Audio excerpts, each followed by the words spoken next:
Assalamualaikum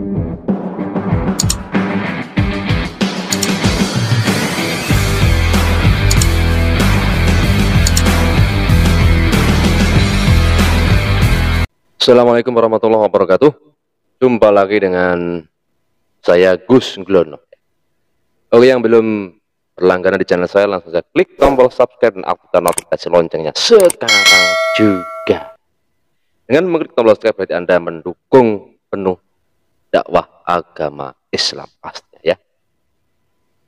Bismillahirrahmanirrahim. Alhamdulillahirabbil alamin. Shalatu wassalamu ala asyrofil anbiya wal mursalin wa ala alihi wa ashabihi ajmain. Amma ba'd. Qala rabbi shrah li sadri wa yassir li amri wahlul 'uqdatam min lisani yafqahu qawli. Rabbana la ilma lana illa ma 'allamtana innaka antal alimul hakim. Oke, di video kali ini saya akan membahas siapa sih sebenarnya Bapak Pendeta Saifuddin Ibrahim. Penasaran?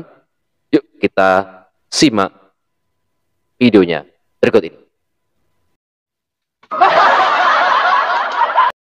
Beliau Saifuddin Ibrahim, artinya bahkan sudahlah, kalau memang dia pindah agama, nggak usah lagi menjelek-jelekan Islam. Itu kita jaga persatuan dan kesatuan ini dengan kerukunan, kedamaian Islam, karena Islam mengajarkan itu gitu. Maka dari itu, kalaupun saya ketemu dengan beliau, saya ingin sampaikan sudah, kalau Anda sekarang keyakinannya bukan kepada keyakinan Allah dan Rasulullah, Islam, ya sudah, silakan berdakwah di lingkungan komunitas kalian, kemudian jangan menjelek-jelekan agama. Ini namanya intoleran. Maka dari itu kami di alumni Pondok Haja Nuria Sobron itu ingin menyampaikan itu pada beliau. Silahkan kalian berdakwah, tapi jangan menjelekkan agama lain. Jangan selalu bersinggungan, menjelek-jelekan. Sehingga kehidupan kedamaian, kenyamanan, hidup antar umat beragama, umat beragama itu menjadi tenang. Sehingga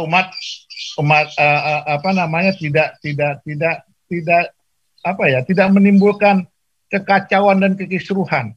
Nah, ini yang sangat saya khususnya pribadi sebagai kawannya menyampaikan kepada beliau, hak Anda untuk pindah agama, tapi jangan coba-coba Anda menodai agama yang saya anut. Agama saya, agama Islam. Dan sementara kita tidak pernah mengutak-ngutik agama yang dia anut. Tapi kita sih paham kenapa dia melakukan seperti itu. Sangat paham. Gitu loh. Kok pendeta-pendeta lain tidak ada yang melakukan hal yang sama seperti Saifuddin Ibrahim. Karena motif ekonomi, dia dibayar.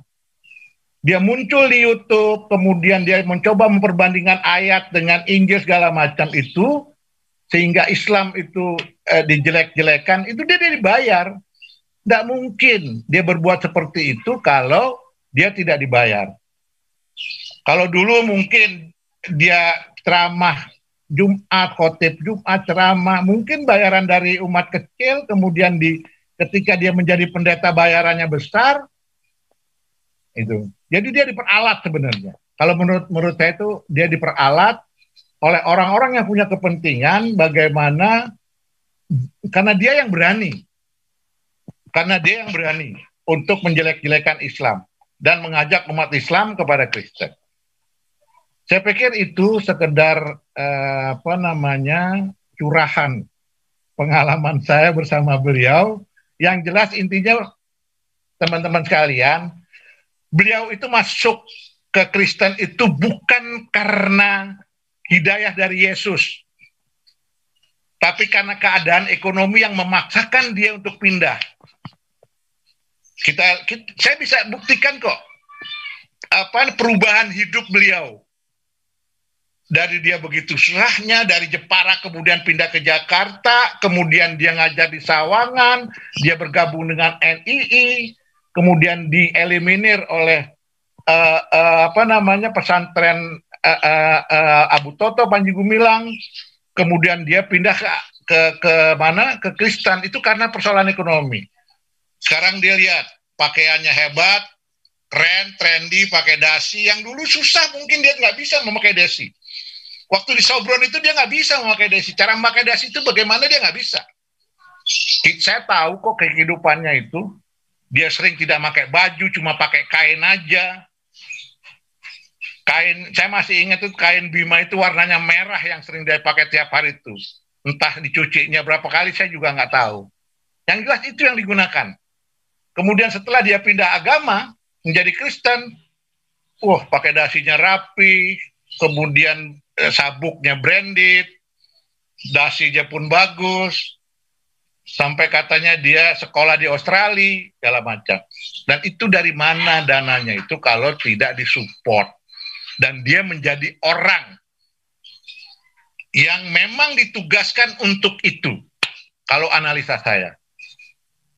Kita bisa perdebatkan ini karena saya tahu persis awalnya siapa beliau. Dan di kampungnya pun, di Bima pun saya tahu persis. Karena apa namanya, saya pernah ke Bima bersama tadi saudaranya Ikhwan Samsudin. Dan dia sampai sekarang pun tidak boleh injek tanah Bima oleh keluarganya. Dan dia sudah diusir oleh keluarganya. Artinya apa? Keluarganya memang menolak kehadiran beliau.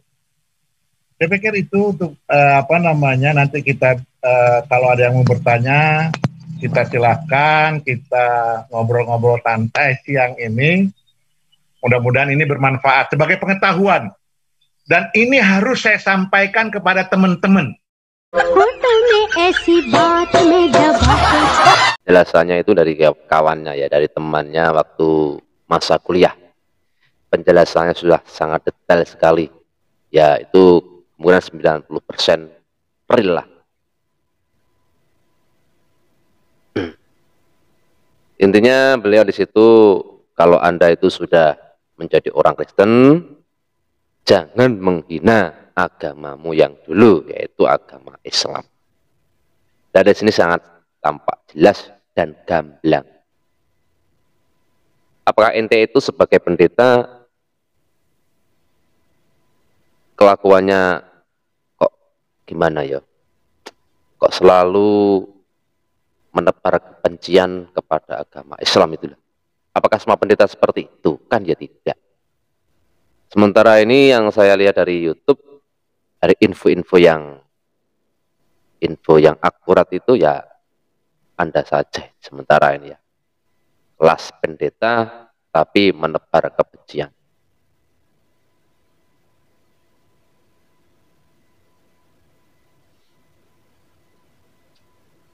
Anda sebagai penonton umat, apakah pantas dengan menebar kebencian ke agama lain itu apa pantas? Tolong Pak dipikirkan ya. Semua agama pastinya mengajarkan kebaikan, pasti.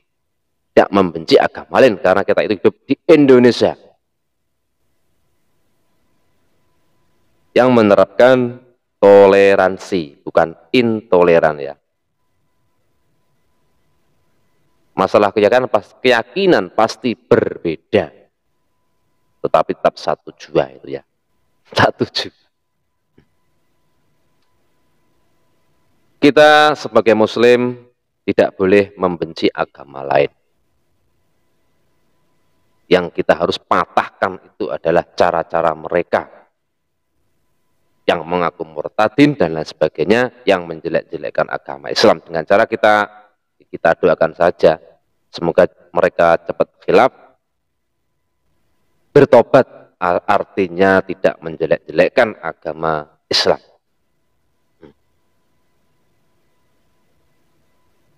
Ya mungkin kalau sekarang belum insaf, insya Allah suatu saat pasti akan insaf. Kalau tidak insaf, pastinya Allah akan menghadap beliau. Entah dicabut nyawanya apa gimana ya, tidak tahu. Pastinya begitu akan terjadi. Di situ penjelasannya sudah sangat gamblang. Di sini saya akan membahasnya cuma sedikit saja, cukup segitu mungkin ya. Tapi ada tambahan sedikit. Ya, karena di zaman akhir zaman ini banyak fitnah terhadap Islam itu banyak sekali. Tidak bisa disebutkan satu persatu. Fitnah akhir zaman itu semakin merajalela. Di mana para kiai pun juga dibenturkan dengan kiai, habaib dengan habaib, dan lain sebagainya. Dan pemerintahan Indonesia pun juga mengalami apa ini? Amburadul lah pokoknya. Pemerintahnya juga ikut amburadul. Ya negaranya amburadul.